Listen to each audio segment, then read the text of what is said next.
Түркістан қаласы халықаралық университеті және Отырар ықшамауданының арасындағы 2018 жылы бітуге тиіс автокөлік жолы әлі күнге дейін аяқсыз жатыр. Жоба құны 761 миллион 600 мың теңгені құраған. Бюджет қаражатынан бөлінген бұл сома ауаға ұшып кеткені ме? Құзырлы орындар қандай шара көріп жатыр?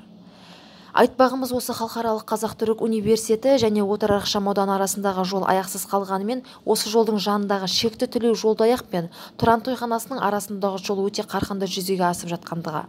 Біздің түсінбейтініміз, тапсырыс беруші орын неліктен тендерді ұтқан фирмадан жұмыстың бітуін талап етпейді? Әлде біз білуге болмайтындай бір жағдайдың болуы мүмкін бе? Аспанға ұшқан миллиондарға кімдер жауапты?